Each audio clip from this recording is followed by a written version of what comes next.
Hi, this is my talk on recording educational videos for students. My name's Andy Hassan, and for the last few months, while we've been in lockdown, I've been using educational videos to educate my students. And this is why I wanted to share some of the techniques and some of the tips that I've been doing and things that I've found out along the way. And so this is what my video is going to be about. A lot of us teachers have been using live teaching, like with Zoom and Loom and Microsoft Teams, to deliver lessons to students. But what I've been doing is, and some other colleagues have been doing, is pre-recording their videos, which allows lots of different benefits. First of all, students, while instead of sending them a link during lockdown, instead of sending them something that they can do, like here's this link, click this and just read this and do some questions, you're there with them in spirit. You're there instructing them, giving them that information and things to do, and it motivates them to do the work. But allowing them to be independent students as well, go away and find out more information and complete tasks away from the classroom, increases their independence. But the best thing about pre-recording videos, which is what I'm going to talk about today, is that it allows you to work, it allows the students to work at their own pace. So they can pause the video, they can do a task. If it takes 5-10 minutes, depending on the ability of the student, they can work at their own pace and continue when they feel like they want to.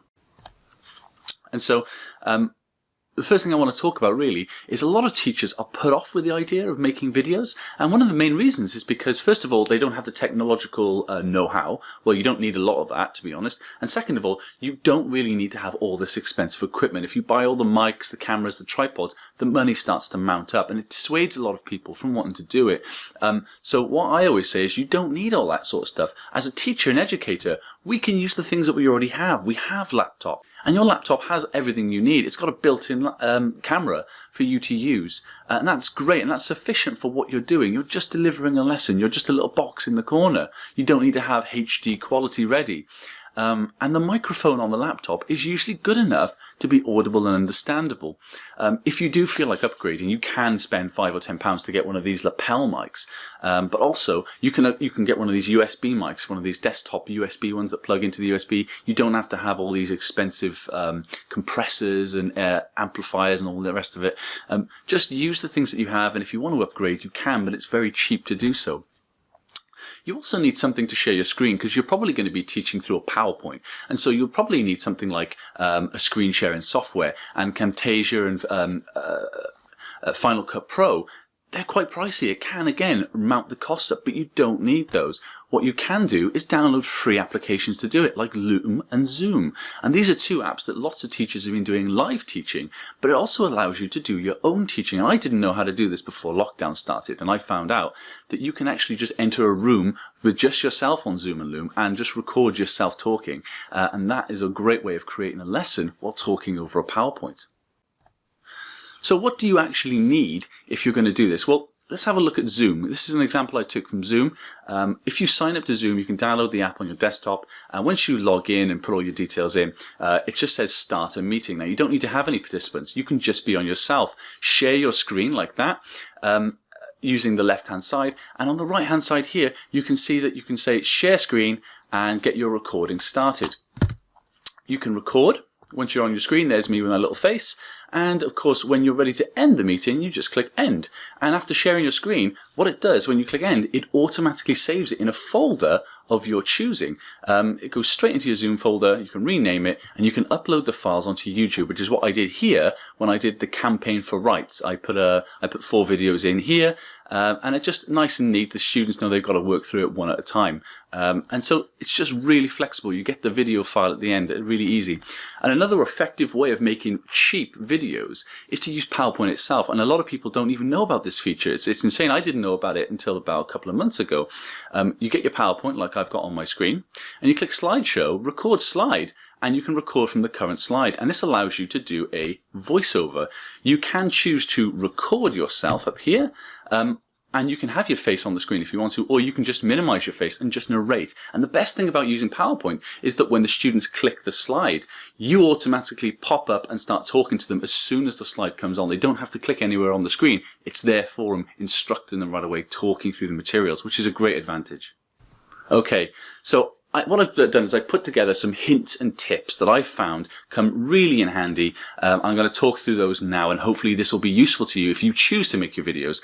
The first thing I always say is to avoid background noise. And the reason I say that is because you don't want to be spending lots of money on expensive software to have to then edit your video and the sound quality and take out all that background noise. If you help yourself in the beginning, you can prevent all that problem from happening in the first place.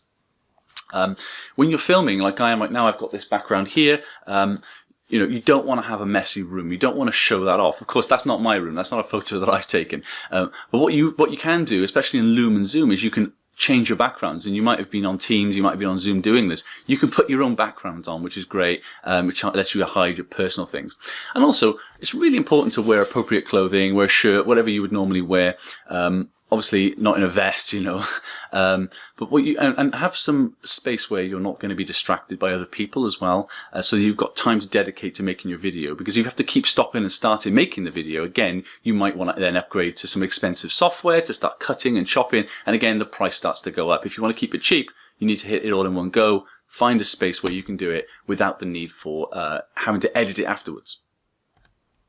Okay, my second tip is, how are you going to communicate to the students? Are you going to send them an email like I have here? This one here is just an email with the link, and there's the worksheet attached, and there it is. It's very clear. You're not going to try and cognitively overload these students. You're just going to give them something simple. Here's my link. Watch this video and answer these questions while you're watching it. Simple. Is that what you're going to do?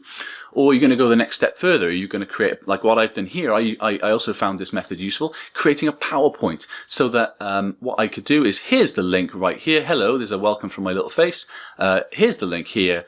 And of course, what you need to do is, once you've watched the video, it will instruct you to use this piece of information here. So I'm not sending them to another website. I'm giving them all the resources they need. There's the link, and there are the resources on the slides. Here's another example here. There's the link, and here are the 2 pages of resources that you need to complete your work. Also, you need to discover how you expect them. Are they going to write it in their book? Make it really clear. Are they doing it on paper? Are they doing it in their book? Or are they going to be completing a worksheet that you've created and sent to them with gaps? And remember, if they're doing it on a computer, they need to have space to be able to fill in the box, because not a lot of students will have home printers. If they're not lucky like that, they won't have printers. Okay, my other tip is to be prepared. There he is, Mr. Scar. You should have some notes on the side, because what happens is, what I'm doing right now is, you spend a lot of time and repeating yourself. Sometimes you go over things because you don't realize, because there's no one here to talk to.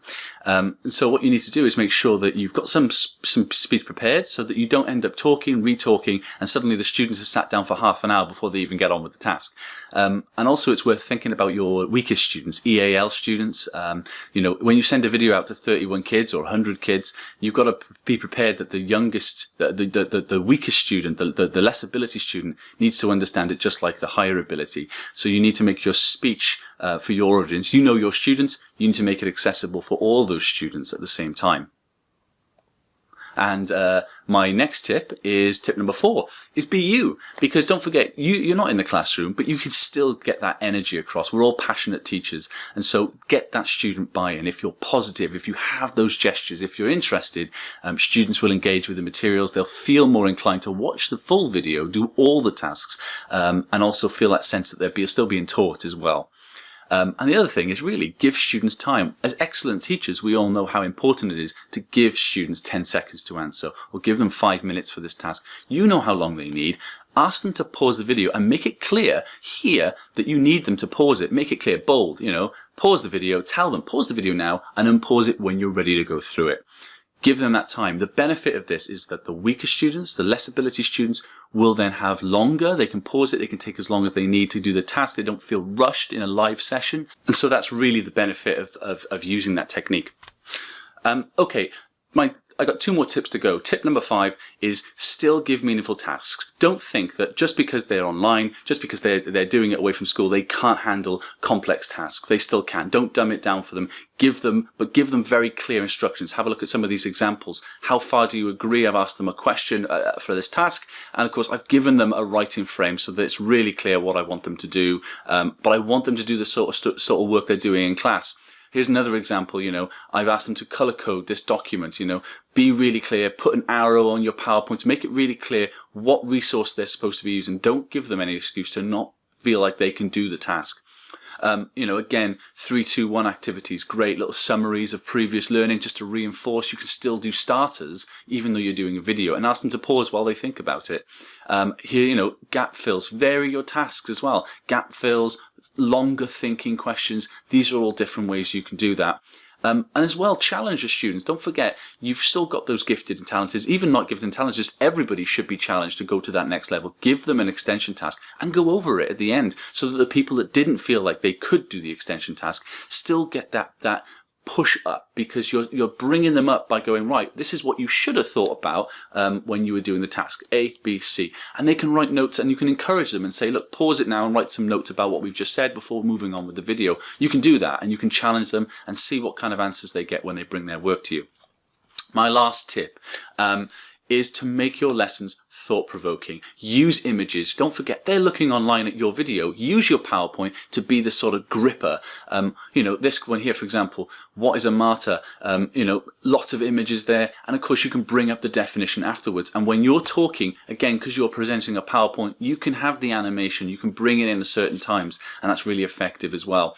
Be really clear with your instructions and expectations. I've put task in red, read page 3, monitoring. What I've done is I've boldened the parts they really need to focus on and given the questions right down there. They can see it. I've used arrows to point to things. Again, here's another example. Model your expectations. If you're going to be doing some work away from the class, they can't put their hand up and ask questions. So a pre-recorded video needs to be clear. Show them the table you're expecting. I don't want any more than 7 or 8 lines, and you're using this sheet. Here's the arrow. That's the sheet you're using to fill that table out. Really clear. And again, here's another example. I want you to do a mind map based on these 4 sheets, so they know what the sheets are, they know what the mind map should look like, or at least modeled. So again, there's no excuse for a misunderstanding. You've made it really clear with the instructions. Make everything really easy to follow, and they will do it. You'll get retention. Okay, so that's the end of my presentation. Right, just before the end though, I want to talk to you about going further. How can we go further? Well, all this stuff on lockdown, a little bit about myself. I created a channel because I was doing these videos. I quite enjoyed it and I found they were quite useful. My students responded well. I decided to make my own channel called History Bite. And here's a couple of screenshots of the things I can do. I'll just move on because here, what I did was I actually purchased some small items. Again, there is money to be spent if you want to go further, but you can. This is supposed to show you the potential of what you can do. I spent £30 and bought the best thing I've ever bought was that light that shines on my face when I'm doing my History Bite videos. I did dug out an old camera and I bought a £30 shotgun mic to go on top. And I bought a Camtasia. I did buy a Camtasia in the end because I wanted to do editing and animations and things. And so once you started doing lessons like this, using Zoom, Loom, these cheap apps, the free ones, you can go further and you can actually make documentary style videos on the cheap. I mean, there's nothing special to it. I mean, this looks like, with the animation, if you've seen History Bite, it looks quite good. But really, this is my setup. I'm just in a little deck chair, so the chair can't be seen. I've got my little light here, and I've got my camera on a shelf because I don't want to splash out for another tripod. So I just use a shelf really, and I'm just filming the bookcase. So, you don't have to have these expensive YouTube setups. You can go further than just doing recordings over PowerPoints with simple animation, bringing things on, popping them up. And if you want to see how I do that, please do feel free to follow me. In the top corner, it's Andy Hassan 1985 on Twitter. But also feel free to please go onto History Bite, check us out, see what the videos we do. They take a long time, so there's only a few on there at the moment. We're growing, but we've got some great videos, and we're going to be putting some more on. And you guys can do that too, with things that you're passionate about, using relatively cheap equipment. And just having a passionate drive for making videos so that your students can learn independently away from school. And really the benefits are that pre-recording your videos will allow you to have so many long-term benefits. You keep those videos forever. You can use them year after year. You can set them as homework challenges. You can set them as revision. Once you've made a video, even if you're sick, if you have to go to the doctor's appointment, the cover teacher can play the video for the lesson, and pause it when it's supposed to be paused and just make sure they do their tasks. That's there forever. So have a go at it. Go on, have a go and make your own videos. Have some fun with it. Play around with PowerPoint. Play with Zoom and Loom if you've got like Final Cut. Have a go at that. But just enjoy it and enjoy the process. And the students will enjoy your videos because you enjoy it. And that's the end of my presentation. So if you want to know more, check me out on Twitter, and feel free to message me once we connect, and I'm happy to answer any questions.